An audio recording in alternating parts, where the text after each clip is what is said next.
Do you know that type of regret that doesn't fade, that comes back every night, like a door left open? That's how I feel when I think about that day. And before I continue, I need to ask you something. If you've ever ignored a feeling that you later discovered was right, if you've ever felt that the universe tried to alert you, but you didn't want to see it, leave a like and subscribe to the channel. Because I want more people to know they're not alone in this pain of having seen the signs and still having moved forward. I want you to know that even when we make mistakes, there's still a chance to start over. And this is my story. I grew up in Daegu, in a small house where the smell of freshly cooked rice mixed with the sound of my mother's piano. The keys sang under her fingers as if they were telling stories that only the two of us understood. She played every night, after dinner, when my father had already fallen asleep in the living room armchair, and the yellow light from the street lamp came through the kitchen window. My mother was one of those women who seemed to have been born knowing things about life, about people, about love. She always said that love was a daily choice and that promises should be made with a clean heart. I didn't really understand at the time. For me, at 12, 13 years old, love was what I saw in dramas. Declarations under the snow, kisses in the rain, guaranteed happy endings. But she knew something that would take me years to learn, that true love isn't the one that shines brightest, but the one that remains when everything darkens. When she was diagnosed, the house began to lose its light gradually. First, the sound of the piano stopped. Then the smells from the kitchen became rarer. And then, on a cold November afternoon, she simply didn't wake up anymore. I was 17 years old. Silence took over everything from that moment on. My father was never the same again. He continued working, continued smiling when necessary, but it was as if part of him had gone along with her. I learned early that someone's absence isn't just an empty space. It's a weight you carry forever, like an invisible backpack you can never take off your back. The house in Daegu became a museum of memories. Every corner held a piece of her. The piano remained covered with a white cloth that my father placed over it the day after the ceremony. He never played it again, and neither did I. It was as if the music had died with her, as if those keys would never sing the same way under anyone else's fingers. I remember how, in the weeks following her passing, I would wake up in the middle of the night thinking I heard the piano playing. I would get up, walk down the hallway with my heart racing, only to find the living room dark and silent. It was my mind playing tricks, trying to bring back what was lost. Or maybe it was her way of telling me she was still there somehow, watching over me. My father and I became two islands in the same ocean. We lived in the same house, ate at the same table, but rarely spoke about what mattered. The grief was too big, too overwhelming. We didn't know how to share it without drowning. So we kept it to ourselves, each carrying our own burden in silence. I threw myself into my studies. It was easier to focus on textbooks and exams than to face the emptiness in the house. I graduated high school with top grades, not because I was particularly ambitious, but because studying gave me something to do, somewhere to put all the energy I would have otherwise spent crying. When I got accepted to university in Seoul, my father encouraged me to go. I think he knew we both needed space to heal, that staying in that house full of ghosts wasn't helping either of us. So at 18, I packed my bags and left Daegu, leaving behind the house, the covered piano, and the memories that felt too heavy to carry, but too precious to forget. From that day on, I sometimes dreamed about her, always smiling, always with that calm way of hers, telling me she was fine, that she was at peace, that I didn't need to worry. Those dreams brought me comfort. It was as if, somehow, she was still around, taking care of me from a distance. In those dreams, she never looked sick. She looked exactly as I remembered her from before the illness, vibrant, warm, full of life. But that night, she didn't smile. It was on a Tuesday, 3 days before the wedding. I had been living in Seoul for 4 years by then, working at a graphic design company and sharing a small but cozy apartment in the Mapo neighborhood. Life had fallen into place, you know? I had a job that gave me satisfaction, friends to laugh with on weekends, and Junho, my fiancé, the man I planned to spend the rest of my life with. Junho and I had met at a coffee shop near my office. It was one of those chance encounters that feel like fate. He had accidentally taken my order, and when we realized the mistake, we both laughed. He offered to buy me another coffee to make up for it, and we ended up talking for 2 hours. He was charming, successful, ambitious. He worked at a prestigious financial consulting firm and had plans to make partner before he turned 35. Our relationship moved fast. Within 6 months, we were talking about moving in together. Within a year, he proposed. Looking back now, I wonder if the speed should have been a warning sign. But at the time, it felt romantic. It felt like we were two people who had found each other and didn't want to waste any time. That Tuesday night, I went to bed late. I had spent hours reviewing the final details of the wedding, the guest list, the menu, the flowers. Everything needed to be perfect. We were having a traditional ceremony at a beautiful church in Gangnam, followed by a reception at one of Seoul's most elegant hotels. Junho's family was well connected and insisted on making it a grand affair. My father had initially been worried about the cost, but Junho's parents generously offered to cover most of the expenses. I had tried on my dress for the final time that afternoon. It fit perfectly, hugged my body in all the right places. The seamstress had done an incredible job. Everyone who saw me said I looked like a princess. But as I stood in front of the mirror, something felt off. I couldn't quite put my finger on it. Maybe it was just pre-wedding jitters, I told myself. When I finally turned off the light and closed my eyes, exhaustion took me quickly. I fell into a deep sleep, the kind where you lose all sense of time and space. And that's when she appeared. In the dream, I was back at our house in Daegu, but it wasn't quite the same house I remembered. The light was strange, kind of bluish, as if it were late afternoon but also early morning. Everything had a soft, ethereal quality to it, like looking through frosted glass. My mother was in the living room, standing near the window. She was wearing the green dress she always liked, the one with small flowers embroidered on the collar. It was the dress she wore to my high school graduation, one of the last happy memories I have of her before she got sick. When she turned and saw me, she didn't smile. That was the first thing that struck me as wrong. In all my previous dreams of her, she had always smiled. That warm, comforting smile that made me feel like everything would be okay. But not this time. Her eyes were different. Not exactly sad, but urgent, intense, as if she had little time and needed to tell me something important.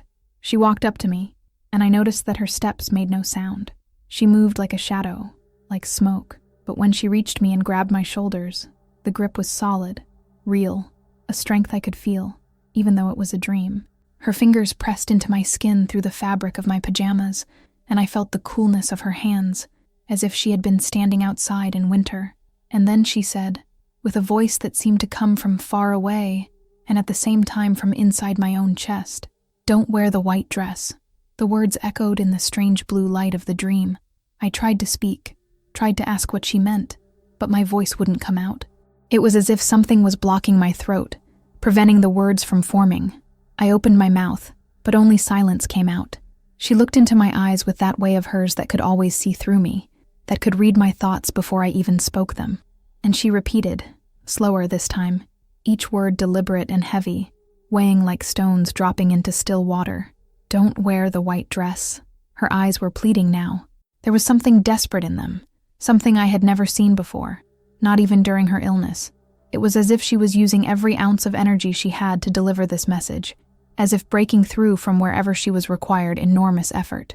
I tried to reach for her, to hold her hand, to ask her to explain. But the moment I moved, the dream began to dissolve. The blue light faded, the house started to blur at the edges, and my mother's figure became translucent. I could see through her, see the window behind her, see the world fading away. "Mom, wait!" I tried to scream, but still no sound came out. And then I woke up. I woke up gasping, as if I had been holding my breath underwater. My heart was beating so hard I could hear the pulse in my ears, feel it in my throat. The sheets were tangled around my legs, and I was covered in a cold sweat. For a moment I didn't know where I was.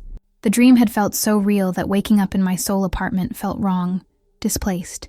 The sun hadn't even risen yet. The gray clarity of dawn came through the gap in the curtain, casting long shadows across the bedroom floor. My phone on the nightstand showed 4:47 in the morning. The silence of the apartment was broken only by the distant sound of a car passing on the street below, the hum of the refrigerator in the kitchen, the settling sounds of the building. I lay there, staring at the ceiling, my mind racing. The dream had been so vivid, so different from all the others. I could still feel the coolness of her hands on my shoulders, could still see the urgency in her eyes. "Don't wear the white dress." What did that mean? I ran through the possibilities in my mind. Was she telling me to cancel the wedding? Was there something wrong with Junho that I couldn't see? Or was it literally about the dress itself, Maybe something would go wrong with it. Maybe I should choose a different one. But it was too late to change dresses. The wedding was in 3 days. The dress had been paid for, altered perfectly to fit my body. And besides, who cancels a wedding because of a dream? I would look crazy. Everyone would think I was having a breakdown. I tried to rationalize it. Dreams are just our subconscious processing information, right? Maybe I was more nervous about the wedding than I wanted to admit. Maybe the dream was just my anxiety manifesting in a symbolic way. My mother appearing was natural. I always wished she could be there for my wedding, and my subconscious was probably just expressing that grief. But even as I told myself all this, even as I tried to explain away the dream with logic and reason, I couldn't shake the feeling that it was more than that. There was something about the way she had looked at me, the intensity in her voice, the desperate grip of her hands. It felt like a warning, a real warning. I got up and walked to the window, pulling back the curtain to look out at the city. Seoul was just beginning to wake up. A few early morning joggers were out. A delivery truck rumbled past. Lights were starting to come on in the buildings across the street. Everything looked normal. Everything looked exactly as it should. So why did I feel like something was terribly wrong? I tried to call my father, but it was too early. He would still be asleep in Daegu, and I didn't want to worry him with talk of dreams and warnings. He had been so happy about the wedding, so relieved that I had found someone, that I was settling down. After years of worrying about me living alone in Seoul, he finally felt like I would be taken care of. I made coffee instead, sat at my small kitchen table, and watched the sun come up. The dream played over and over in my mind like a film stuck on repeat. Don't wear the white dress. Don't wear the white dress. Don't wear the white dress. By the time 8 in the morning rolled around, I had convinced myself I was being ridiculous. It was just a dream. Just nerves. Just grief bubbling up at an important moment. I took a shower, got dressed, and prepared for the day ahead. It was the day of the final fitting of the wedding dress. I had scheduled it for late morning, at an expensive boutique in the Gangnam neighborhood that Junho's mother had insisted on paying for. She had been very involved in the wedding planning, sometimes too involved, but I tried to be gracious about it. She was excited to have a daughter-in-law, and I was her only son's first and hopefully last wife. The dress had been custom-made by a designer who had worked on several celebrity weddings. The fabric was imported silk from Italy, and the embroidery had been done by hand over the course of several weeks. Every detail had been chosen carefully. The neckline that was modest but flattering, the length of the train that would photograph beautifully, the delicate lace sleeves that added elegance without being overwhelming. As I got ready to leave for the boutique, I found myself moving slowly, as if my body was resisting. I kept thinking about the dream, about my mother's face, about the way she had said those words, but I pushed the thoughts aside. I had to. What else could I do? I grabbed my purse, checked that I had my phone and wallet, and headed out the door. But as I stepped into the hallway and locked the apartment behind me, I had the strangest sensation, like I was making a mistake, like I should turn around and go back inside, like I was walking toward something I would regret. But I didn't turn around. I kept walking, and that, I would later realize, was my first real mistake. When I arrived at the boutique, the Seoul sky was covered with heavy clouds. They hung low and dark, pregnant with rain that threatened to fall at any moment. The air felt thick and humid, pressing down on the city like a heavy blanket. Traffic seemed slower than normal, cars inching along in the morning congestion, and for some reason, everything seemed dense, heavy, as if the world itself had become heavier overnight. I should have noticed the signs before. They had been there all along, scattered like breadcrumbs in a fairy tale, marking a path I was too blind or too stubborn to see. But I had been so focused on moving forward, on getting to the wedding, on achieving what I thought I wanted, that I had ignored everything that should have made me stop and reconsider. Junho had changed in recent weeks. Not all at once, not in any obvious way that I could point to and say that's when things went wrong. But gradually, imperceptibly, like a photograph left in the sun that slowly loses its color. The change was so subtle that I almost convinced myself I was imagining it. He had become distant. When we were together, he seemed to be somewhere else, his mind occupied with thoughts he didn't share. His responses to my questions became shorter, more distracted. Yeah, sure. Whatever you think is best. He stopped asking about my day, stopped sharing stories about his work, stopped making plans for our future together beyond the wedding itself. Before, maybe 2 or 3 months ago, He would send me messages throughout the day, little things that made me smile, photos of funny signs he saw on his way to meetings, links to articles he thought I'd find interesting, memes that made him think of me. Our text message history was full of inside jokes and casual affection, the kind of constant, low-level communication that makes you feel connected to someone even when you're apart. But that had stopped. Now, when I sent him messages, he would take hours to respond. And when he did respond, it was always brief, perfunctory. Okay, sounds good. Talk later. There was no warmth in his words, no emotion, no sense that he was happy to hear from me. The phone calls had become rare too. We used to talk every night before bed, even if we had spent the day together. It was our ritual, our way of staying connected. But in recent weeks, he was always too tired, always had an early morning meeting, always had some reason why he couldn't talk. And when we did talk, the conversations felt forced, like we were two strangers making polite small talk rather than two people about to commit their lives to each other. I had tried to bring it up with him. Is everything okay? I had asked one evening, about 2 weeks before the wedding. We were having dinner at a restaurant, and he had barely touched his food, barely looked at me all evening. Yeah, of course, he had said, finally meeting my eyes, but only for a moment before looking away again. Just stressed about work. Big project coming up. You know how it is. I had wanted to believe him. I had wanted to accept that explanation and move on. But something in his voice, in the way his eyes had slid away from mine, had made me doubt. Still, I had let it go. I had told myself that he was under a lot of pressure, that men sometimes withdrew when they were stressed, that it would get better after the wedding when things calmed down. Looking back now, I can see how many excuses I made for him, how many times I explained away behavior that should have alarmed me, how many red flags I painted green in my mind because facing the truth was too frightening, too inconvenient, too threatening to the future I had planned. The biggest red flag, the one I should never have ignored, was Soo-jin. Soo-jin was Junho's colleague at the consulting firm. They had been assigned to work on a major project together about 6 months before the wedding, a project that required long hours, weekend work, business trips to other cities. At first, I thought nothing of it. Junho had worked with many colleagues over the years, both men and women, and I had never felt jealous or insecure. But Soo-jin was different. The first time Junho mentioned her name, there was something in his voice, a slight change in tone, a barely perceptible softness. If I hadn't been paying attention, I would have missed it, but I was paying attention, even if I didn't want to admit it to myself. Soo-jin had this great idea about restructuring the client's portfolio, he would say over dinner. Soo-jin noticed this pattern in the data that everyone else missed. Soo-jin thinks we should approach the presentation differently. Soo-jin, Soo-jin, Soo-jin. Her name started appearing in almost every conversation about work, and each time he said it, I felt a small twist in my stomach, a tiny alarm bell ringing in the back of my mind. I had met her once, at the company's year-end party about 3 months before the wedding. Junho's firm always threw an elaborate celebration at a fancy hotel, and employees were encouraged to bring their partners. I had been looking forward to it, excited to see Junho in his professional environment, to meet the colleagues he talked about so much. Soo-jin had been exactly what I feared she would be, beautiful, but not in an obvious way. She had an understated elegance, sophisticated style, intelligence that was apparent in the way she spoke. She was successful in her own right, had graduated from an Ivy League university, spoke 3 languages fluently. She was everything I sometimes felt I wasn't.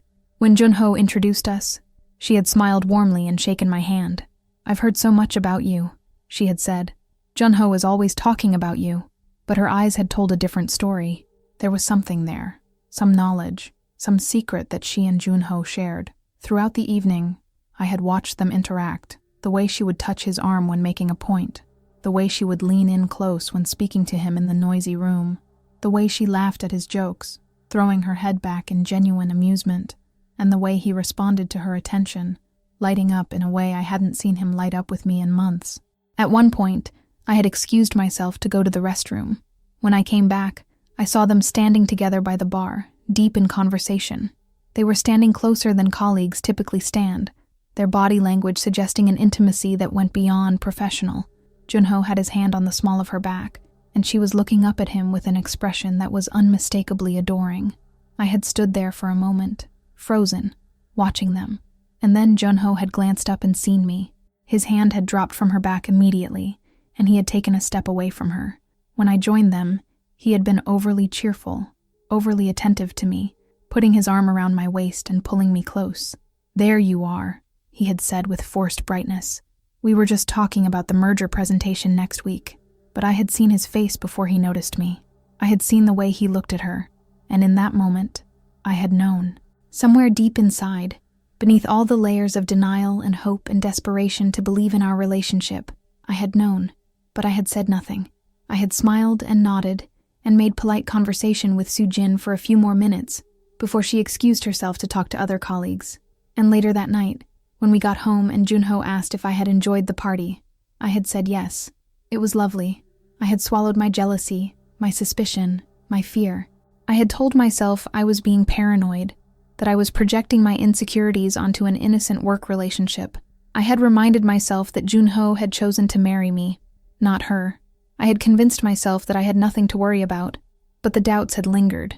And in the weeks that followed, I had started noticing more things. The way Junho would turn his phone face down when I entered the room. The way he would take calls in another room, speaking in low tones I couldn't hear. The way he would check his messages constantly, smiling at something on his screen before quickly wiping the expression from his face. There had been a weekend, about a month before the wedding, when he said he had to work, an important deadline, he explained. He would be at the office all day Saturday, and probably Sunday too. I had been disappointed but understanding. I had spent the weekend with friends, trying not to feel abandoned.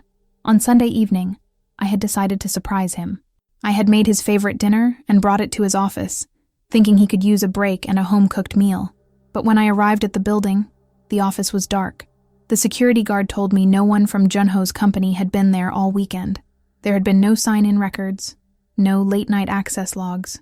I had called Junho, and he hadn't answered. I had called again, and finally, he had picked up on the fourth try. "Hey," he had said, sounding out of breath. "What's up? Where are you?" I had asked. "I'm at your office, but no one's here." There had been a pause, just a second too long. "Oh," he had said finally. "Change of plans. We decided to work from the conference center instead. Better facilities for what we needed to do." It was a plausible explanation, but something about it felt off. His voice had that quality again, that slightly false note that I was becoming better at detecting. "Do you want me to bring you dinner there?" I had offered.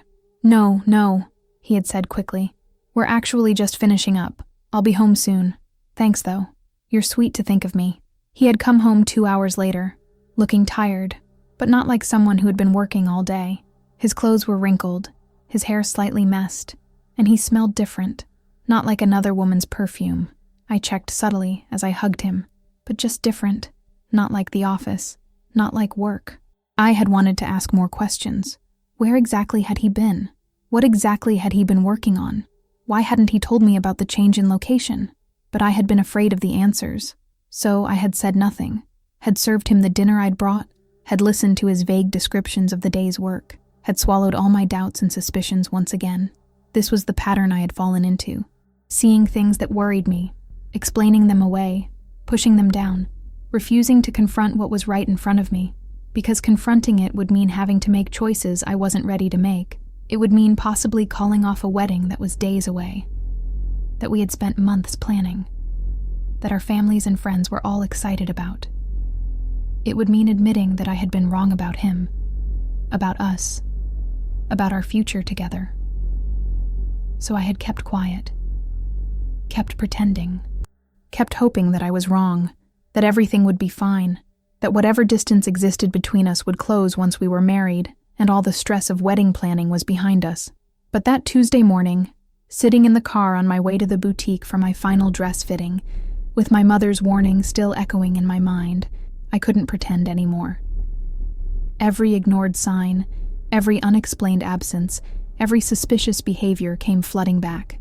The memories played like a slideshow in my mind, and for the first time, I allowed myself to really look at them instead of explaining them away. And what I saw terrified me, because it painted a picture I hadn't wanted to see. A picture of a man who had stopped loving me, if he ever truly had.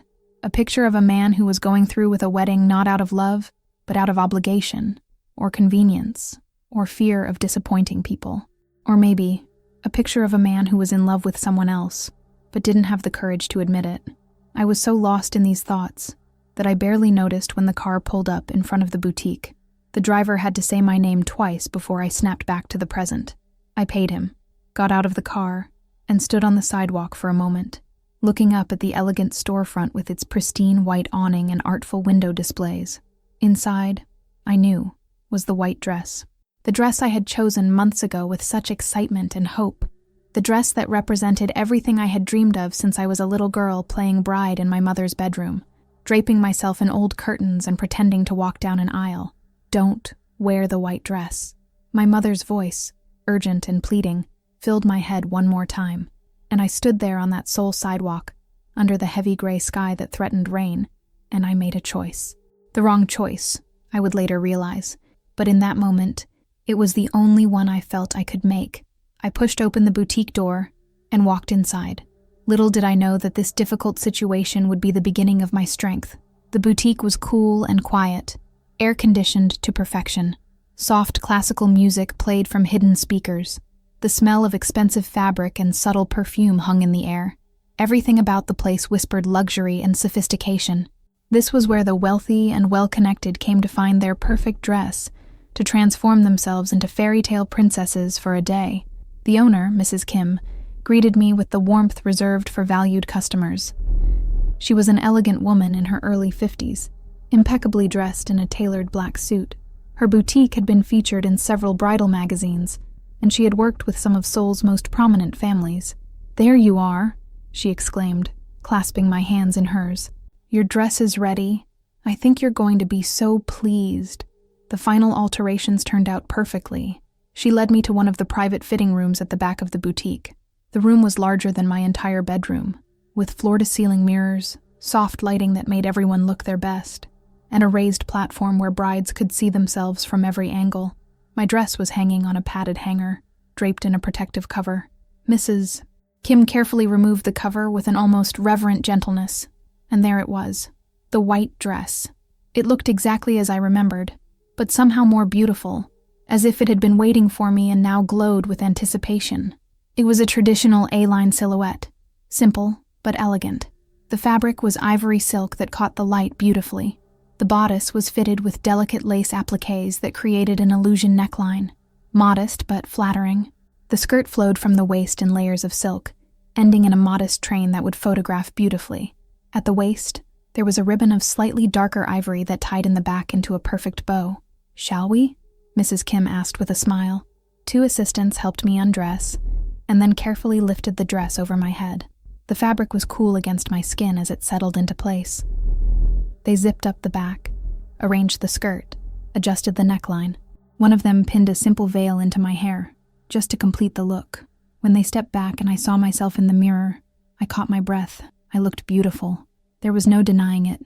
The dress fit perfectly, hugging my body in all the right places without being too tight. The color complemented my skin tone.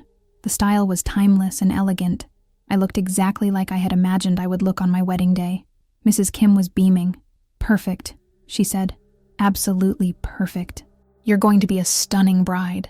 The assistants murmured their agreement, circling me and making minor adjustments that didn't really need to be made. They were professional in their praise, but I could tell they genuinely thought I looked good. And I did.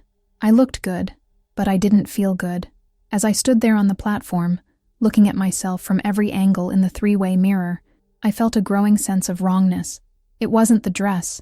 The dress was perfect. It was everything else. It was the fact that when I looked at myself in that beautiful white dress, I couldn't picture Junho's face when he saw me. I couldn't imagine his expression of love and awe. Instead, all I could see was his distracted eyes, his false smile, his mind somewhere else even in that important moment.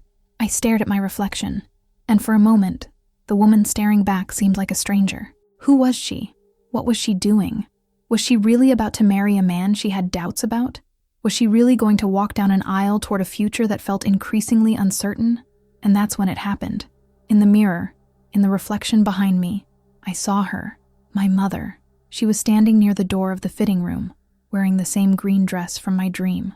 For a second, just one clear, crystalline second, she was there. Real, solid. Her face was visible, her expression clear. She wasn't smiling, but she wasn't frightened either. She looked resigned, sad, as if she had tried to warn me but knew I wasn't listening, as if she had done all she could, and now had to step back and let me make my own mistakes.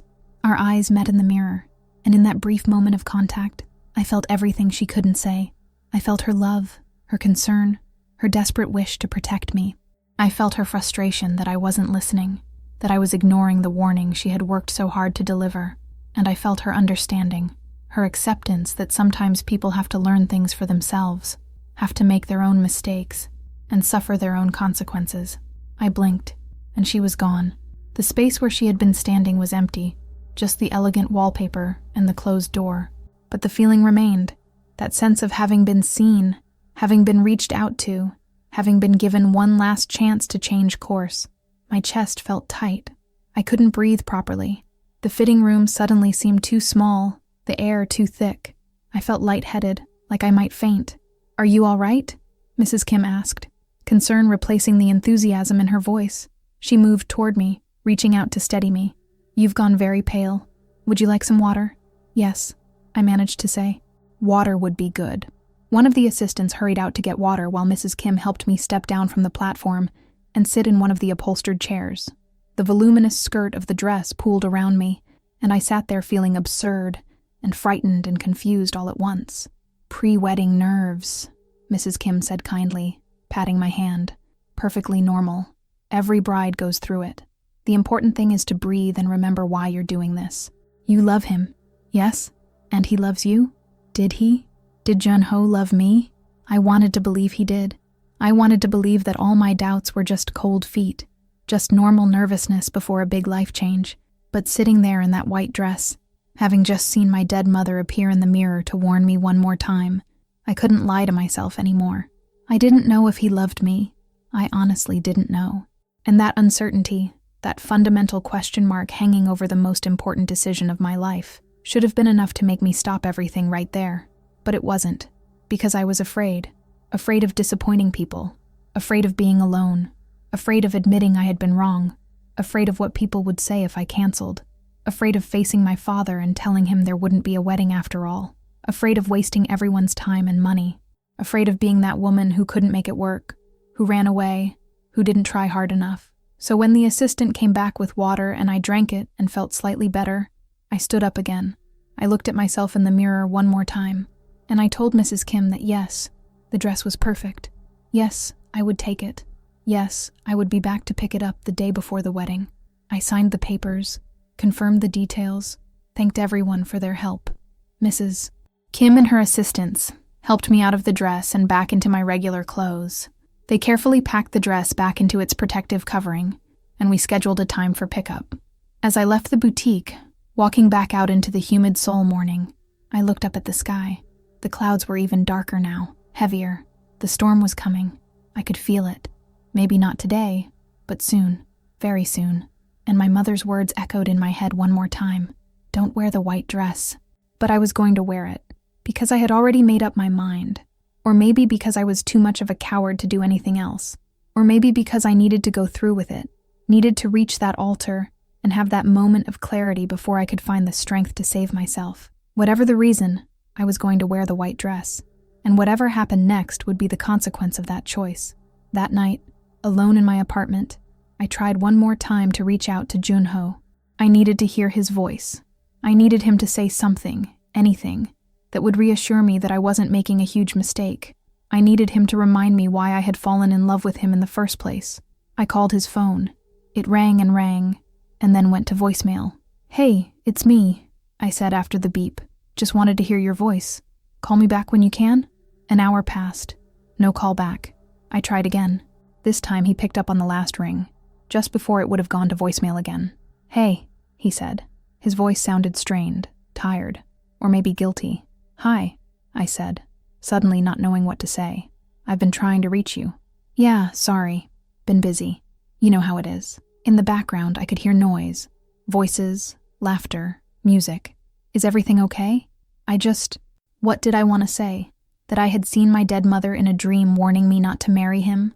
That I felt like our relationship was falling apart and I didn't know how to stop it? That I was terrified of walking down that aisle in 3 days? I just wanted to talk. "Are you busy?" "Kind of," he admitted. We're doing a last-minute prep session for the merger presentation. It's pretty intense. But the voices in the background didn't sound like work. They sounded like a bar, like a party, like people having fun. Where are you? I asked. Another pause. The office. It sounds loud. Yeah, we've got music playing. Helps with the brainstorming. His voice had that false note again, that too casual tone that meant he was lying. I could have pushed. I could have asked more questions, could have challenged him, could have demanded the truth, but I was too tired, too defeated, too scared of what the truth might be. Okay, I said instead.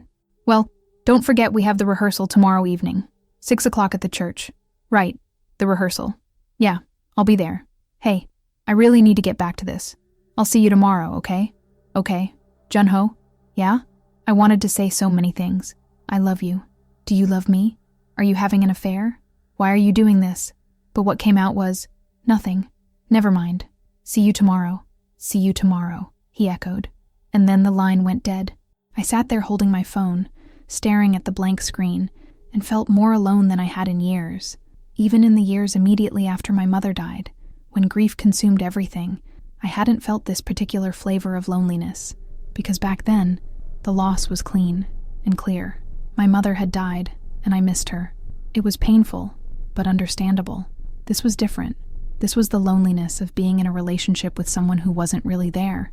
The loneliness of loving someone who maybe didn't love you back. The loneliness of pretending everything was fine when it clearly wasn't. This was the loneliness of lying to yourself. I thought about my mother, about all the things she had tried to teach me, about how she said love should feel safe, should feel like home, about how she said you should never have to beg someone to choose you, to prioritize you, to see you, about how she said the right person would make you feel more yourself, not less. Junho didn't make me feel any of those things, not anymore. Maybe he had once, in those early days when everything was new and exciting. But now he made me feel small, uncertain, like I was always one step away from being too much or not enough. I looked around my apartment, at all the boxes I had started packing. In a week, I would be moving out of this place and into the apartment Junho had bought for us. It was bigger, nicer, in a better neighborhood, but I loved this small studio with its morning light and its view of the quiet street. I loved the independence it represented, the life I had built for myself and soul. Was I really ready to give all that up? Was I ready to merge my life with someone who felt increasingly like a stranger? But the wedding was in 3 days. The guests were coming from all over. My father had bought a new suit and was so proud and happy. Junho's parents had spent a fortune on the reception. My friends had bought gifts and taken time off work to attend. How could I possibly cancel now? These were the thoughts that kept me trapped. The fear of disappointing others, of causing inconvenience, of being judged and talked about. I cared more about what other people would think than about what I needed, what I deserved. I see that now, looking back. But in that moment, sitting alone in my apartment on the eve of my wedding rehearsal, I couldn't see it.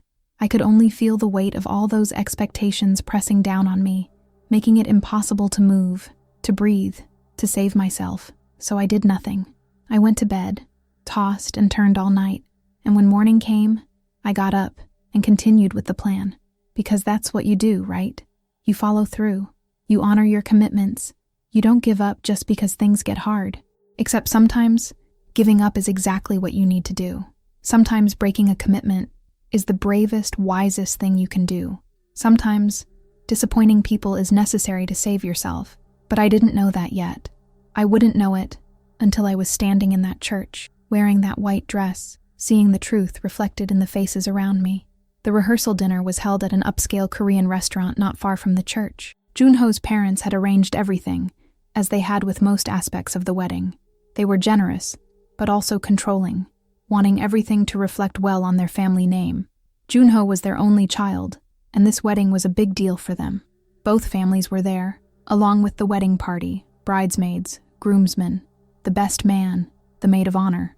About 30 people in total, all gathered to practice our roles for the big day, and then share a meal together. I hadn't seen Junho since the rehearsal had started. He had arrived late, rushing in with apologies about being held up at work. When he hugged me in greeting, he felt distant, distracted. His eyes kept moving past me, scanning the room, checking his phone. The priest walked us through the ceremony step by step, where to stand, when to enter, how to hold hands, when to exchange rings. It should have felt romantic, like a preview of our beautiful future. Instead, it felt mechanical, rehearsed in the worst sense. We were actors running through blocking, not two people preparing to commit their lives to each other.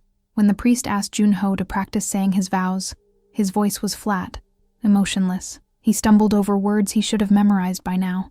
He didn't look at me when he spoke. His mind was clearly elsewhere. "Are you okay?" I whispered when we had a moment alone. "Yeah, just tired," he said, giving me a wan smile that didn't reach his eyes. "This has all been so much, you know? I'll be glad when it's over and we can just be married and relax."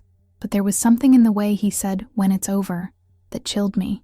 Did he mean when the wedding stress was over? Or when the wedding itself was over, as in canceled, called off, escaped from? At the dinner afterwards, he sat next to me but might as well have been miles away. He talked to his groomsmen, laughed at their jokes, drank perhaps too much soju. When people proposed toasts to our happiness and future, he raised his glass and smiled but said nothing. My maid of honor, Jessica, pulled me aside at one point. "Hey, is everything okay with you two?"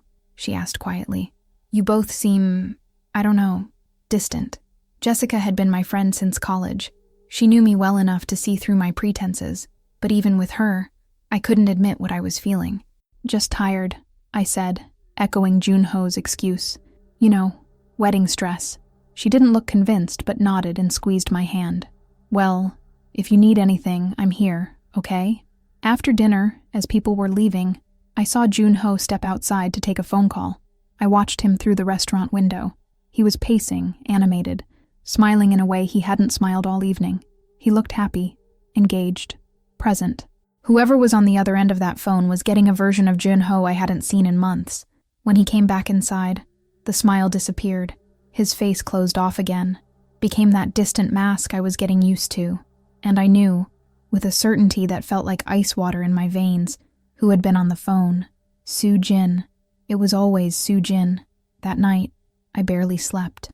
I lay in bed replaying everything, all the signs I had ignored, all the moments when I should have spoken up and demanded answers. Tomorrow was the wedding. In less than 24 hours, I would be walking down that aisle, and I still didn't know what to do. Should I confront him? Should I call it off? Should I talk to my father? Should I just hope that I was wrong, that it was all in my head, that once we were married everything would magically get better? I reached for my phone and almost called Jessica, almost called my father, almost called Junho himself and demanded answers. But I did none of those things, because I was a coward, because I was afraid, because some part of me still hoped that if I just ignored the problem long enough, it would go away. So I turned off my phone, pulled the covers over my head, and tried to sleep. And in my dreams, my mother came to me again. This time she didn't speak. She just looked at me with infinite sadness, infinite love, infinite understanding. And when I woke up, my pillow was wet with tears I didn't remember crying. The morning of the wedding, I woke to the sound of rain. Not a gentle rain, but a heavy, aggressive downpour that battered the windows and turned the streets into rivers. Thunder rumbled in the distance, and the sky was so dark, it looked more like evening than morning. I lay in bed listening to the storm and felt a strange calm settle over me.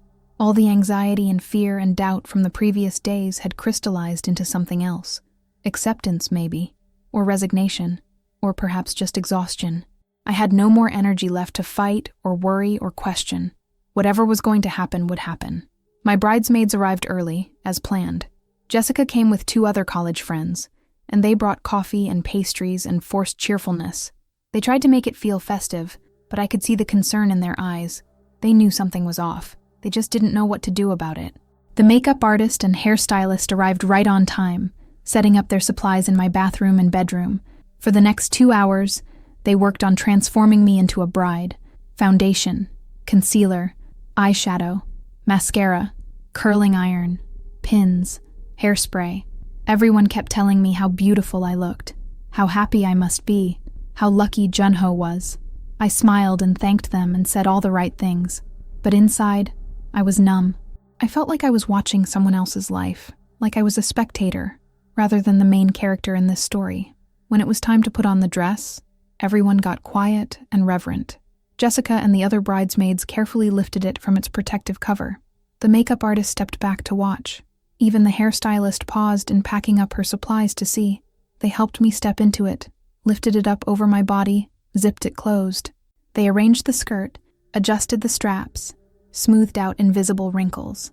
The veil was pinned into my hair, and a small white gold necklace, something borrowed from Junho's mother, was fastened around my neck. When I finally looked at myself in the full-length mirror, I saw a bride. She was beautiful, perfectly dressed, ready for her big day, but her eyes were sad, and she looked more like she was going to a ceremony than a celebration. "Oh, wow," Jessica breathed. "You look amazing." The others murmured agreement, some with tears in their eyes. This was supposed to be a happy moment, a magical moment, but it felt heavy, weighted, wrong. My phone buzzed with a text from my father. "I'm downstairs, ready when you are." "Time to go," Jessica said, squeezing my hand. I nodded, unable to speak. They gathered my things, bouquet, phone, lipstick for touch-ups, and we headed down to where my father was waiting with the car that would take us to the church. When my father saw me, his face crumpled with emotion. But it wasn't just happiness I saw there. It was worry. It was fear. It was the look of a parent who knows their child is making a mistake, but doesn't know how to stop it. He helped me into the car, careful not to wrinkle the dress or snag the veil. The rain had eased slightly, but was still falling steadily. The driver turned on the windshield wipers, and we pulled away from my apartment building for the last time as a single woman. The drive to the church should have taken 15 minutes, but because of flooding on some of the streets, it took nearly twice that. My father and I sat in the back seat in near silence. He held my hand, his grip tight, as if he was afraid to let go. Finally, he spoke. "You know," he said quietly, "it's not too late. If you're having doubts, if something doesn't feel right, you can stop this. I'll support you no matter what you decide." I looked at him in surprise. "Dad, I mean it," he insisted. His eyes were intense, urgent, reminding me suddenly of my mother's eyes in the dream. "Mina, your happiness is more important than anything else. More important than what people think. More important than money spent. More important than saving face. If you don't want to do this, you don't have to." Tears pricked my eyes, threatening to ruin my carefully applied makeup. "I don't know what I want," I admitted in a whisper. "Then that's your answer," he said gently. "If you're not sure, if you have doubts, then you shouldn't go through with it." But even as he said this, we were pulling up to the church. I could see guests arriving, running from their cars to the entrance with umbrellas, trying to stay dry. I could see the photographer setting up, the flowers being carried inside, all the careful preparations coming together. "I can't," I said. "It's too late. Everyone's here. Everything's ready. It's never too late," my father said. "Not until you say those vows." But I shook my head. I was going through with this. Maybe because I was stubborn. Maybe because I was scared. Maybe because I needed to see it through to understand why it was wrong. Whatever the reason, I was wearing the white dress, and I was walking into that church. My father sighed, accepting my decision even though he clearly disagreed with it. He kissed my forehead and said, "I love you. Remember that. No matter what happens, I love you." We got out of the car and hurried into the church, the rain soaking the hem of my dress despite our best efforts. Inside, it was warm and dry and beautifully decorated. White roses everywhere, candles glowing softly, the murmur of gathered guests. But all I could think about was my mother's warning. Don't wear the white dress. And here I was, wearing it anyway, about to walk down an aisle toward a man who probably didn't love me, about to promise my life to someone I wasn't sure I could trust. The wedding coordinator came over, smiling broadly, oblivious to my internal turmoil. "Everything's ready," she said. "The groom and groomsmen are in position. We're just waiting for you." Jessica and the other bridesmaids lined up at the door, ready to walk down the aisle ahead of me. The musicians began playing the processional music. One by one, my bridesmaids walked through the doors and down the aisle, and then it was my turn. My father offered me his arm and I took it. The doors opened, and I saw the church full of people, all turned to look at me. And at the end of that long aisle, I saw Junho, waiting. This was it, the point of no return, or so I thought. But I was wrong, because the moment that would change everything hadn't happened yet. It was still coming, just a few steps away, and I had no idea how much courage I was about to find inside myself. When the doors of the church fully opened and I stepped into view, something shifted in the air. I could feel every eye turn toward me, could sense the collective intake of breath as people saw the bride. The violinist was playing that traditional wedding march, the notes echoing in the high-ceilinged space. Everything was exactly as it should be for a perfect wedding, except it wasn't perfect. It wasn't even close. As I began walking down the aisle, my father's arm solid and steady under my hand, I started noticing things. Details I might have missed if I hadn't been so alert, so aware, so tuned in to the wrongness of it all. Junho was standing at the altar, but he wasn't looking at me. His head was down, and he seemed to be staring at something in his hands. His groomsmen stood beside him, all properly dressed in their black tuxedos, all looking toward me as they should. But Junho's eyes were fixed downward. I kept walking. Step, pause, step, pause. The slow, measured pace of a bride. The dress rustled softly with each movement. My bouquet trembled slightly in my hands, the white roses bobbing with my nervous energy. As I got closer, I could see Junho more clearly. His face was pale. His hands were shaking. He looked like a man heading toward execution, not marriage. There was no joy in his expression, no anticipation, no love, just dread. Still, I kept walking. What else could I do? Turn around in front of all these people? Run away with everyone watching? I was trapped by momentum, by expectation, by the sheer impossibility of stopping something that was already in motion. I scanned the rows of guests as I passed. Family members smiled at me, some with tears in their eyes. Friends gave me thumbs up or silent applause.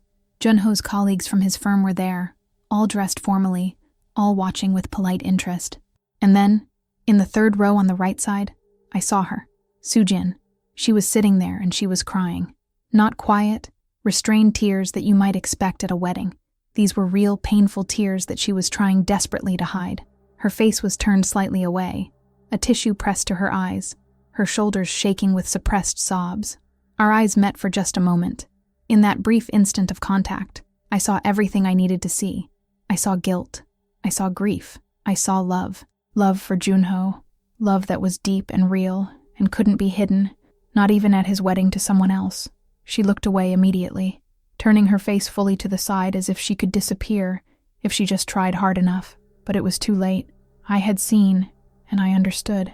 Junho was in love with her, and she was in love with him, and they had been trying to hide it, to deny it, to pretend it wasn't happening. But it was. It had been happening for months, maybe longer. And now, here we all were, gathered in this church, about to witness a lie. Everything clicked into place in that moment. All the late nights, all the distance, all the phone calls he took in private, all the times he seemed somewhere else even when he was with me. It wasn't just an affair. It was love, real love, the kind you can't fake or force or talk yourself out of. He loved her. He didn't love me. Maybe he never really had. Or maybe he had once. But then he met Sujin, and everything changed. Either way, the result was the same. I was walking down an aisle toward a man who was in love with someone else. I was wearing a white dress that symbolized purity and truth and new beginnings, but there was nothing pure or true about this. It was all a lie, a beautiful, expensive, carefully choreographed lie, and my mother had known. Somehow, from wherever she was, she had known. She had tried to warn me, had broken through whatever barrier exists between life and death to send me a message. Don't wear the white dress. Don't go through with this. Don't tie yourself to this lie. The white, the symbol of purity, of promise, of surrender. She knew. She knew that this altar would be my abyss. But I was already there, already at the steps leading up to where Junho waited. My father stopped walking. This was the moment when he was supposed to give me away, to place my hand in Junho's hand, to symbolically transfer me from one family to another. He turned to look at me, and I could see the question in his eyes. Are you sure? It's not too late. You can still stop this. I looked up at Junho. He had finally raised his eyes and was looking at me now. And what I saw there broke something inside me. Because there was no happiness, no love, no excitement for our future together. Just guilt and fear and resignation. He didn't want to be here. He didn't want to marry me. But he was going through with it anyway. Because he was a coward. Because it was easier to lie than to hurt people with the truth. Because he was more afraid of disappointing his parents, of causing a scene, of admitting he had made a mistake, than he was committed to being honest. And I realized, standing there in that white dress with all those people watching, that I had a choice. I could go through with this, could say the vows and sign the papers and become Mrs. Junho Lee. I could live in that beautiful apartment he had bought, could play the role of the successful businessman's wife, could pretend that everything was fine while my husband pined for someone else, or I could stop it. Right here, right now. I could choose myself over everyone else's expectations. I could choose truth over comfort. I could choose dignity over approval. It sounds simple when I put it that way, but in that moment, it was the hardest choice I had ever faced, because saying no meant embarrassment. It meant disappointing everyone. It meant admitting I had been fooled, had wasted time, had ignored warning signs. It meant facing judgment and gossip and pity, but saying yes meant losing myself, and that, I finally understood, was a price too high to pay. The priest began speaking, his voice formal and solemn, following the script we had rehearsed the night before. "Dearly beloved, we are gathered here today." But I wasn't listening. I was looking at Junho, really looking at him, maybe for the first time in months. I was seeing him clearly, without the filters of hope or denial or desperation. He opened his mouth as if to say something, and I knew what it would be. Apologies, explanations, promises that he would try harder, that he did love me, that we could make it work. The same empty words he had been saying for weeks. But I didn't want to hear them. Not anymore. I took a step forward, up onto the altar platform. Junho's eyes widened slightly, perhaps sensing that something was wrong. The groomsman shifted uncomfortably. The priest paused in his recitation, looking at me with polite confusion. I turned to face the assembled guests. 100 faces looked back at me, smiling, expectant, waiting for the ceremony to continue. My family, Junho's family, our friends, colleagues, acquaintances, all dressed in their finest, all gathered to celebrate what they thought was a love story. And I realized I owed them the truth. Not explanations, not drama, not a scene. Just the simple truth that this wedding wasn't going to happen. I looked back at Junho. His hands were trembling visibly now. Sweat beaded on his forehead despite the air conditioning. He knew. He knew what I was about to do. "I can't," I said quietly, so only he could hear. "I can't do this. Mina, please," he whispered, his voice desperate. "Don't." But I shook my head. I reached into my bouquet, into the small hidden pocket where I had placed his engagement ring that morning. Some part of me, some wise part that had been trying to speak to me all along, had known I wouldn't be putting this ring on his finger. I took out the ring and placed it in his hand, closing his trembling fingers around it. The cool metal was the last physical connection between us, and as I let it go, I felt something release inside my chest. A tightness I hadn't even realized was there suddenly loosened. "Keep it," I said, loud enough now for the priest and groomsmen to hear. "For when love is true." Junho's face crumpled. For a moment, I thought he might cry, but he just stood there, frozen, the ring clutched in his fist. I turned to the guests again. The confusion was spreading now. People were murmuring, looking at each other, wondering what was happening. This wasn't part of the script. "I'm sorry," I said, my voice carrying in the silent church. Not loud, but clear. "I can't go through with this. I'm so sorry." And then I started walking. Not back down the aisle, not yet. First, I went to my father, who had remained standing at the edge of the altar platform, watching everything with an expression of fierce pride and relief. "Let's go, Dad," I said. He offered me his arm again, and this time, we walked together. Back down that aisle, past all those shocked faces, past Sujin, who was now openly sobbing, past Junho's mother, who had half risen from her seat with a look of horror, past everyone and everything that represented the life I had almost trapped myself in. The walk back down that aisle was completely different from the walk up it. This time, my head was high. This time, my steps were sure. This time, I wasn't walking toward something I dreaded, but away from it. Each step was a liberation, each breath easier than the last. When we reached the doors at the back of the church, I heard the chaos erupting behind us, voices raised in confusion and concern. Junho's mother was definitely making a scene now. The guests were all talking at once, trying to figure out what had just happened. But I didn't look back. I just kept walking, through those doors and into the vestibule, and then through the outer doors, and into the rain. The storm had picked up again. Rain was falling heavily, blown sideways by strong winds. Thunder rumbled overhead, and lightning flickered in the dark clouds. It was the kind of storm that makes you want to stay inside, safe and dry. but I walked right into it. The rain hit my face immediately, cold and sharp. Within seconds, my hair was soaked, the careful styling melting away. My dress became heavy as it absorbed water, the white silk turning translucent, clinging to my legs. My father tried to guide me toward the waiting car, but I pulled away gently. "I need to walk," I told him. "Mina, you'll get soaked." "I know. It's okay. I need to walk." He understood. Bless him. He took off his jacket and tried to put it over my shoulders, but I shook my head. I needed to feel this. I needed the rain, the cold, the rawness of it. I needed to be uncomfortable, to be physically affected, because it made everything feel real.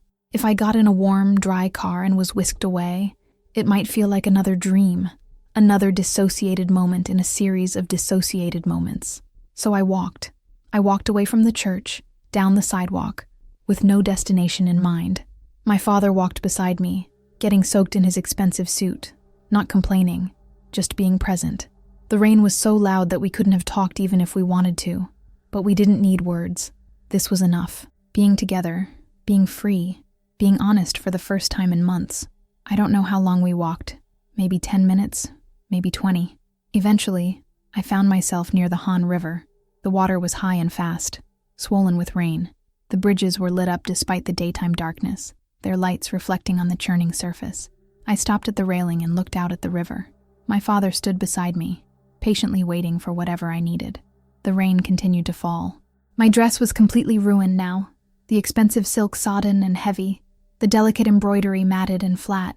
The veil had come loose and was trailing behind me. I must have looked absurd, a drowned bride standing by a river in the middle of a storm. But I felt free. For the first time in so long, I felt free. The weight that had been sitting on my chest for months was gone. The anxiety that had been my constant companion had vanished. The fear that had driven so many of my decisions had loosened its grip. Yes, I had just embarrassed myself in front of 100 people. Yes, I would have to deal with the fallout, the questions, the gossip, the judgment. Yes, I had disappointed my almost in-laws and humiliated Junho and wasted everyone's time and money, but I had saved myself, and that was worth everything. "Thank you," I said to my father, finally breaking the silence. "For what? For walking with me, for not judging me, for being here." He put his arm around me, pulling me close despite the rain, despite the ruined suit, despite everything. "I will always walk with you," he said. "That's what fathers do." We stood there for a while longer, watching the river, feeling the rain, beginning the process of healing that I knew would take time, but that had finally begun. Eventually, my father's phone started ringing. He ignored it the first few times, but finally pulled it out and looked at the screen. "It's Jessica," he said. "She's worried about you." "Tell her I'm okay," I said. "Tell her I'm better than I've been in a long time." He made the call, brief and reassuring, while I continued to watch the river. When he hung up, he said, "She's bringing dry clothes and meeting us at your apartment. Are you ready to go home?" Home. My apartment. The place that was mine, that Junho had never lived in, that represented my independence and my life before all of this. Yes, I was ready to go home. "Yes," I said. "I'm ready." We found a taxi. Not easy in that weather, but my father's determination and generous tip helped, and rode back to my apartment in silence. The driver kept glancing at me in the rearview mirror, clearly curious about why a bride in a soaked wedding dress was riding around Seoul in a rainstorm, but he wisely didn't ask questions. Back at my apartment, Jessica was already waiting with dry clothes, towels, and a fierce protective expression that made me start crying the moment I saw her. She hugged me hard, getting her own clothes wet, and said, "You did the right thing. You were so brave." And maybe it was the relief of being home, of being with people who loved me, of having finally done what I should have done weeks ago. But I completely broke down. All the emotions I had been holding in came pouring out. I cried for the relationship that had failed, for the time I had wasted, for the warning signs I had ignored. I cried for my mother, whom I wished could have been there, even though in a way she had been. And I cried with relief, with the sheer overwhelming relief of having escaped, of having chosen myself, of having listened at last to that voice inside that had been trying to save me all along. Jessica and my father just held me while I cried, not trying to fix anything, not offering empty platitudes, just being present. And slowly, gradually, the tears subsided. I felt empty but clean, wrung out but lighter. "Let's get you out of that dress," Jessica said gently. Together, she and I went into the bedroom while my father waited in the living room. She helped me out of the soaked dress, hanging it carefully in the bathroom to drip dry, even though we both knew it was probably ruined beyond repair. She helped me shower off the melted makeup and the rain and the sweat and everything else, helped me into warm, dry clothes, helped me feel human again. When I emerged from the bedroom in sweatpants and an old college t-shirt, my father had made tea. We sat together, the three of us, in my small living room, and I told them everything.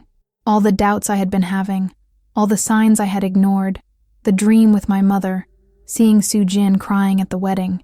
I held nothing back, and they listened without judgment. "What happens now?" I finally asked. "Now," my father said, "you rest, you heal, you figure out what you want your life to look like, and we support you through all of it. People are going to talk," I said. "They're going to judge me. They're going to say I'm crazy, that I embarrassed Junho, that I wasted everyone's time. Let them talk," Jessica said fiercely. "Anyone who matters will understand, and anyone who doesn't understand doesn't matter." She was right, of course, but it would take me time to really believe it. For now, it was enough to be home, to be dry, to be safe, to have made the choice that saved my life, even if I couldn't yet see all the ways it had saved me. The white dress hung in my bathroom, dripping water onto the tile floor. Later, I would take it out and look at it, and I would understand what my mother had been trying to tell me. The dress itself wasn't the problem. The dress was beautiful. The problem was everything the dress represented. The lie I was about to commit to, the life I was about to enter into, the person I was about to become if I went through with it. Don't wear the white dress. Not because the dress was bad, but because what came after the dress would have destroyed me. My mother had known, and she had loved me enough to try, one last time, to save me from myself. I looked at my father and my best friend, sitting in my living room, their clothes disheveled, their faces tired but filled with love, and I thought about Junho, probably still at the church, dealing with the aftermath of my departure, and I felt no regret, no doubt, no second guessing. I had done the right thing, the brave thing, the necessary thing, and for the first time in months, maybe years, I had chosen myself. The days following the non-wedding were strange and difficult. My phone rang constantly, calls from concerned relatives, curious friends, Junho's angry family members, even a reporter from a local newspaper who had somehow gotten my number. I turned it off after the first day, and only checked it periodically for messages from people who actually mattered. Junho tried to reach me multiple times. Long text messages filled with apologies and explanations, voicemails where his voice cracked with emotion. At one point, he even showed up at my apartment building, but my father was staying with me and went down to talk to him. I don't know what they said to each other, but Junho didn't come back after that. About a week after the wedding, that wasn't. I finally listened to one of his voicemails. His voice was hoarse, tired. "I'm so sorry, Mina. You were right to leave. I was a coward. I should have told you weeks ago that I had developed feelings for someone else. I thought I could just push through it, thought the feelings would go away once we were married, but that was stupid and selfish of me. You deserved so much better. I hope someday you can forgive me." I deleted the message without responding. There was nothing to say. He had finally told me the truth, but it was too late to matter. The time for his honesty had been months ago, before we sent invitations, before I bought a dress, before I almost committed my entire life to him. Eventually, the full story came out, pieced together from various sources. Junho had indeed been having an affair with Soo-jin. It had started innocently enough, long hours working together, genuine intellectual connection, shared interests, but it had evolved into something more, something neither of them had intended, but neither had been strong enough to stop. Soo-jin had told Junho she loved him about 2 months before the wedding. She had begged him to call it off, to be honest with me, to choose what his heart actually wanted, instead of what was expected of him. But he had refused. He told her the wedding was too close. Too much money had been spent. Too many people would be disappointed. He convinced her, and himself, that he could go through with marrying me, and the feelings for her would fade with time. She had accepted this, or tried to, but it had been eating her alive. That's why she was crying at the wedding. She loved him, knew he loved her, and was watching him commit to someone else out of obligation and fear. When I heard all this, I felt an unexpected emotion, pity. Not for Junho. He had made his choices and would have to live with the consequences. but for Soo-jin. She had fallen in love with someone who wasn't free, and instead of being the villain in the story, she was just another person hurt by Junho's inability to be honest. I never reached out to her, and she never reached out to me, but I heard through mutual acquaintances that she left the consulting firm shortly after, taking a job with a different company. She and Junho tried to make a relationship work after everything fell apart, but it didn't last. Too much guilt, too much baggage, too much damage. Sometimes knowing you love someone isn't enough. Junho's family was, predictably, furious with me.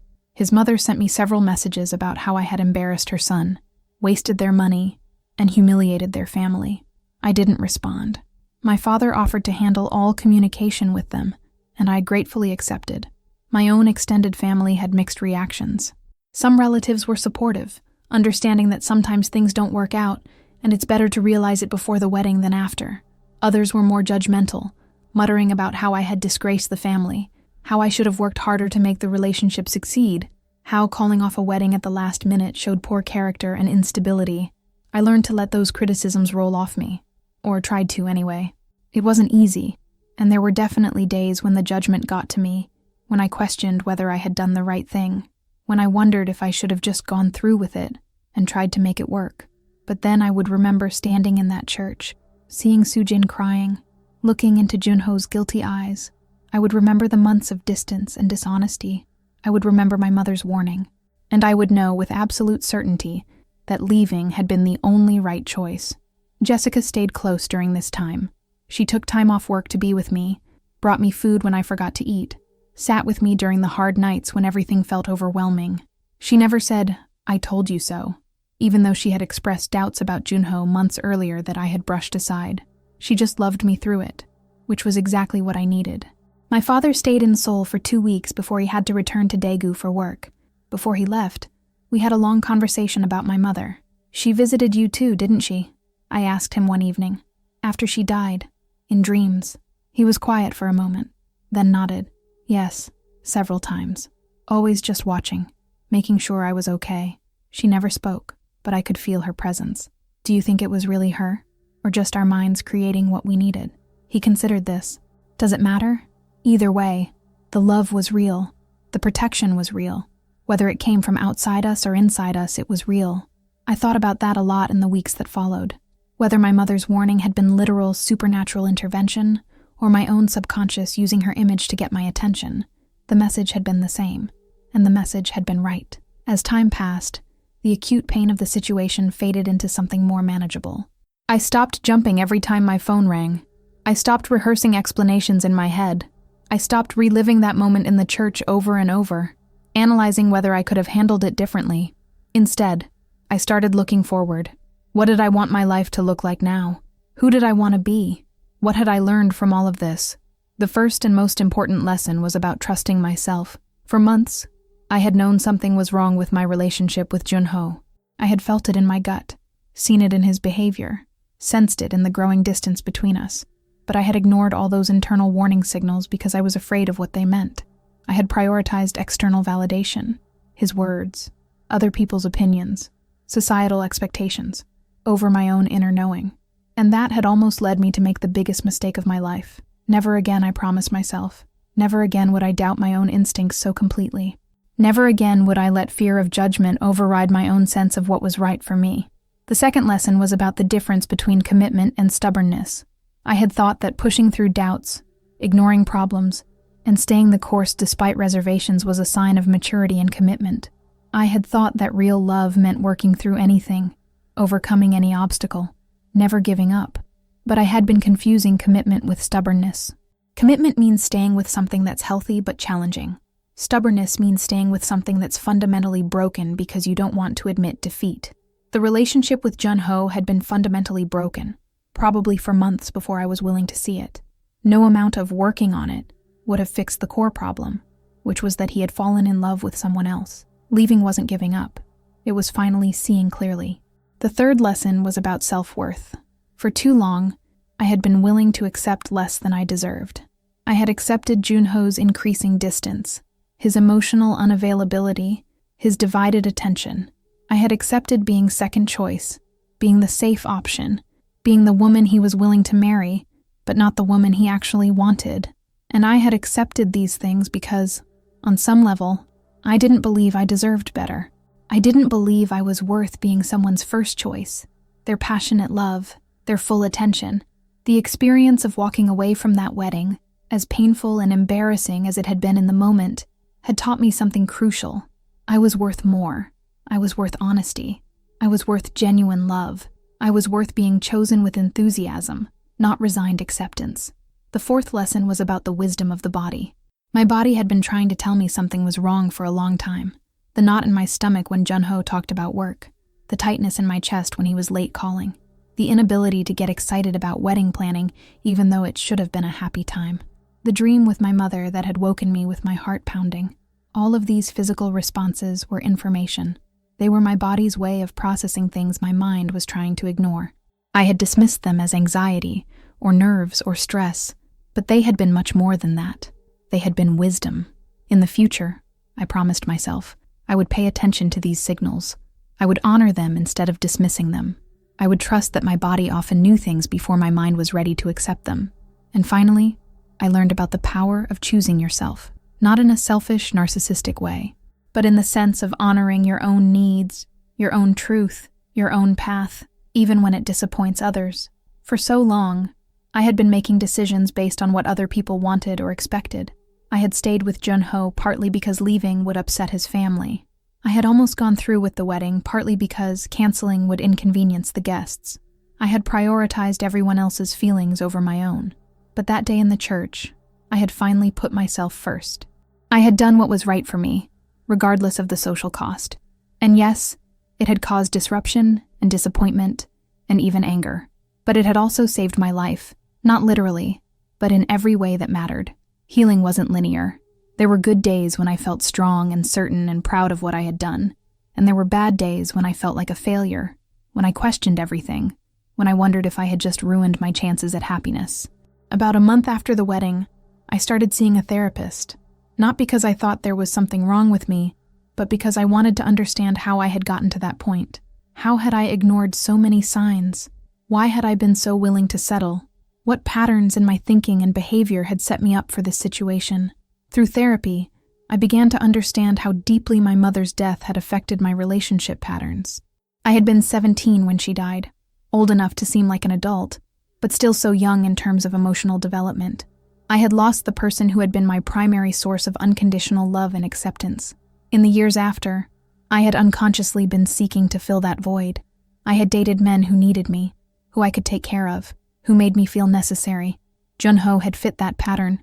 He had seemed successful and put together on the surface, but beneath that he was insecure and indecisive, and I had been drawn to that because it made me feel needed. But being needed isn't the same as being loved, and trying to earn love through caretaking isn't real intimacy. It's just two people using each other, one to feel important, the other to avoid taking responsibility for themselves. Understanding this was painful but illuminating. It helped me see that what happened with Junho wasn't just about him being a bad person or us being incompatible. It was about me choosing someone who allowed me to repeat familiar but unhealthy patterns. The therapist also helped me work through the grief that was tangled up with everything else. I realized I had never fully processed my mother's death. I had been functional, had gotten good grades, had built a career and a life, but I had never really sat with the loss, never fully felt the pain of it. Losing Junho, or rather, choosing to leave Junho, had opened up all that old grief. The crying I did in those weeks wasn't just about the relationship ending. It was about my mother, about being 17 and alone, about all the years of holding myself together so tightly that nothing could touch me. As I worked through these layers, something interesting happened. I started to remember my mother more clearly, not just the sick woman from those final months, but the vibrant, wise, funny woman she had been before.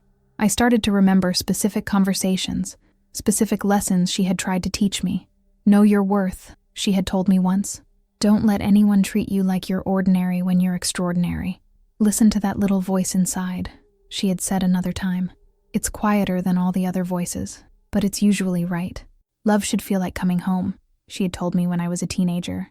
If it feels like work all the time, like you're constantly trying to earn it, then it's not real love. She had tried to prepare me.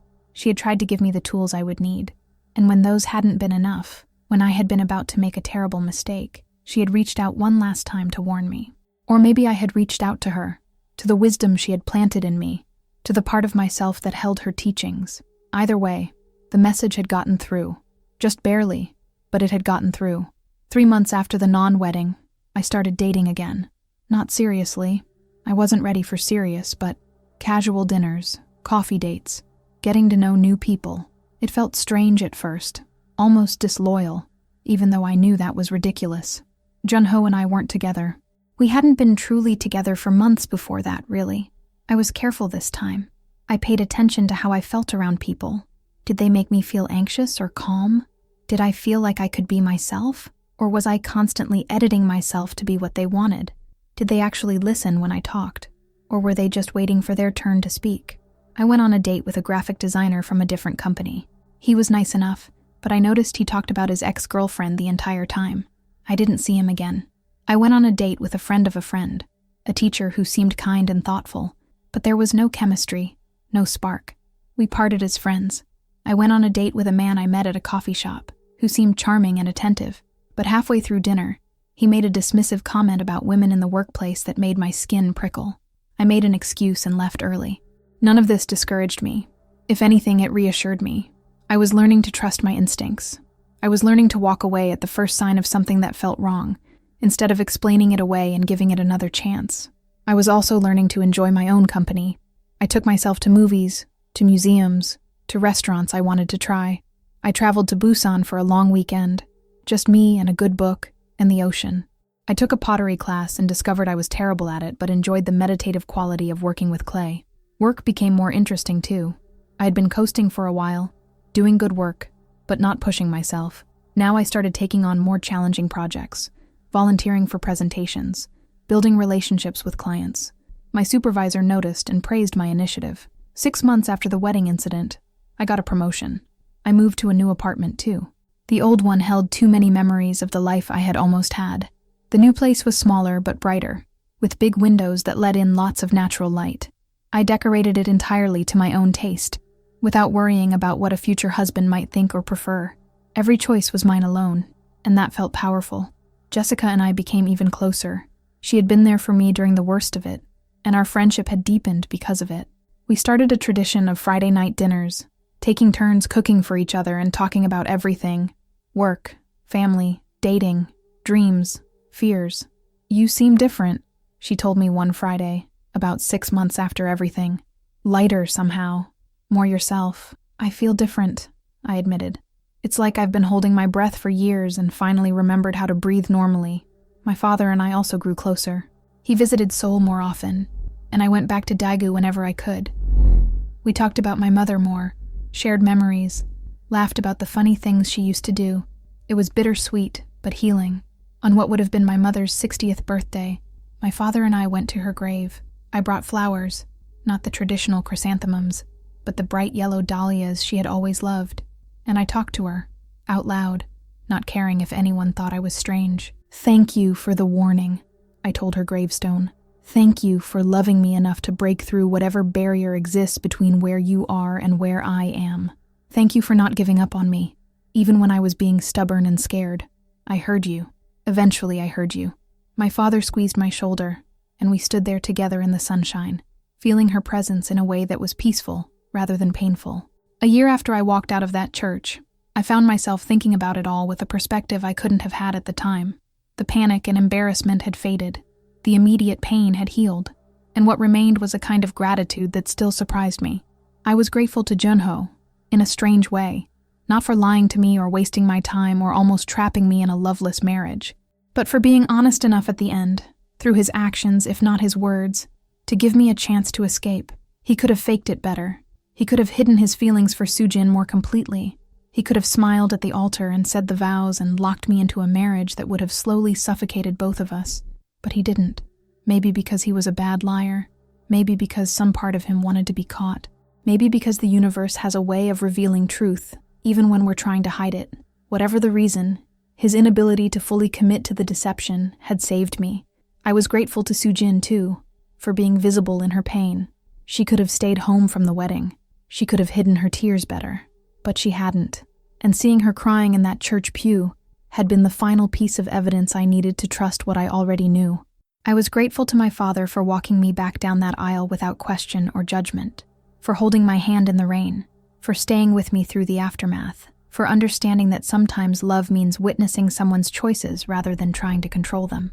I was grateful to Jessica for her unwavering support and her refusal to let me disappear into my own head, for making me laugh when I wanted to cry, for reminding me of who I was beneath all the hurt and confusion. And I was grateful to my mother for visiting me in that dream, for delivering a message I desperately needed even though I didn't want to hear it, for loving me enough to push through whatever separates the living from the dead, for teaching me, through her life and somehow also through her death, that my own voice mattered most. The white dress still hung in the back of my closet. I had kept it, though I couldn't entirely explain why. It wasn't wearable. The rain and the rough handling had damaged it beyond repair, but I couldn't throw it away either. Sometimes I would take it out and look at it. The once pristine white silk was now yellowed in places, still bearing faint water stains. The delicate embroidery was matted and torn. It looked like what it was, a symbol of something that almost happened but didn't. And every time I looked at it, I felt a rush of relief so intense it almost took my breath away. Because I had escaped, because I had listened, because I had chosen myself. The dress reminded me that sometimes the most important thing you can do is say no. No to pressure. No to expectations. No to fear of judgment. No to anything that requires you to betray yourself. My therapist thought I should get rid of the dress. It might be holding you back, she suggested, keeping you tied to the past. But I disagreed. The dress wasn't holding me back. It was reminding me how far I had come. It was proof that I had the courage to walk away from something everyone else thought I should want. It was evidence that I could trust myself, even when everything and everyone was telling me to do otherwise. So I kept it. Not displayed, not prominently featured, but there in the back of the closet. A reminder that I had worn the white dress, despite my mother's warning, but I had also taken it off, and that made all the difference. Today, 2 years after that rainy October wedding day, I can honestly say I'm happy. Not the frantic, grasping happiness of someone trying to convince themselves they made the right choice, but a quiet, settled happiness that comes from living in alignment with yourself. I'm still single. I've dated here and there, but nothing serious has developed, and I'm okay with that. I'm learning that being alone isn't the worst thing that can happen to you. Being with the wrong person is much worse. I've traveled more, to Japan, to Thailand, to Europe for 2 weeks last summer. I've taken up painting and discovered I have a decent eye for color and composition. I've read more books, watched more sunsets, had more long conversations with people I love. I've also become someone younger women come to for advice, friends of friends who are having doubts about their relationships, coworkers who feel pressured to stay in situations that aren't right for them, even strangers on the internet who have somehow heard my story and reached out. I tell them all the same thing. Trust yourself. That feeling in your gut, that voice in your head that's whispering doubts. It's not your enemy. It's not anxiety or paranoia or cold feet. It's wisdom. It's your deepest self trying to protect you. And I tell them about the white dress, about how sometimes you have to go through with something, have to get all the way to the edge, before you can find the courage to turn back. That there's no shame in changing your mind, even at the last minute. That disappointing people is survivable, but betraying yourself might not be. I tell them about my mother's warning, and how I almost didn't listen, about how the people we love sometimes speak to us in unexpected ways, if we're willing to pay attention, about how messages can come in dreams, in coincidences, in that sudden clarity that strikes like lightning, and shows you the truth you've been avoiding. But mostly, I tell them this: you are enough, exactly as you are, right now. You are enough. You don't need to earn love by contorting yourself into someone else's ideal. You don't need to accept less than you deserve because you're afraid of being alone. You don't need anyone's approval to make choices that honor your own truth. When it rains now, I sometimes stand by the window and watch the drops hit the glass, and I remember that day, walking away from the church, the rain soaking through my white dress, my father beside me, taking my first real breaths in months. It was the end of one story, but it was also the beginning of another, a story where I was the author, not just a character playing a role someone else had written. A story where I got to choose who I was, and what I wanted, and what I would and wouldn't accept. In Korea, we have a saying, even the coldest winter eventually gives way to spring.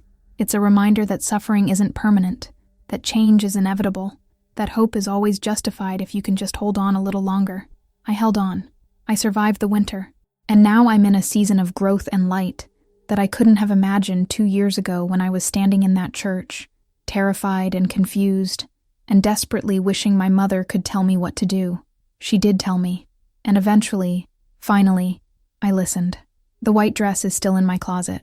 Sometimes I think about donating it, about letting go of that last physical reminder, but not yet. Not while it still has lessons to teach me. Not while it still serves as proof that I am capable of saving myself, because that's what I did that day. When I walked away from that altar, when I handed back the ring, when I chose dignity over comfort and truth over approval, I saved myself. And that knowledge, that bone-deep certainty that I have the strength to do what needs to be done even when it's terrifying, is the greatest gift I've ever received. My mother wanted me to know I was strong enough to stand alone, strong enough to disappoint people, strong enough to start over, strong enough to choose myself. And she was right. I am strong enough. I always was. I just needed to remember. If this story touched you, if you've ever ignored a warning you later wished you'd heeded, if you've ever had to choose between your own truth and other people's expectations, leave a heart in the comments. Share this with someone who might need to hear it. Because we all need reminders that we're not alone, that our struggles matter, that our courage counts. And remember, you don't need anyone's approval to be enough. You already are enough. You always have been. Sometimes we just forget. Sometimes we need someone. Maybe someone we've lost. Maybe a friend. Maybe that quiet voice inside ourselves to remind us. Thank you for staying with me through this story. Thank you for witnessing this journey. Your presence here, reading these words, means more than you know. And if you're facing your own white dress moment, that moment when you have to decide between pleasing others and honoring yourself, I hope my story gives you courage. I hope it reminds you that it's never too late to turn around, that it's never too late to choose yourself. You deserve love that feels like home. You deserve honesty and respect and genuine affection. You deserve to be someone's enthusiastic yes, not their resigned okay. Don't settle for less. Don't wear the white dress if something deep inside is screaming at you not to. Listen to that voice. It knows what it's talking about. And when you do listen, when you finally choose yourself despite the fear and the pressure and the judgment, you'll discover something amazing. You'll discover that you were strong enough all along. You just needed to believe it. The greatest love story you'll ever have is the one you have with yourself. Don't let anyone or anything, not even your own fear, get in the way of that.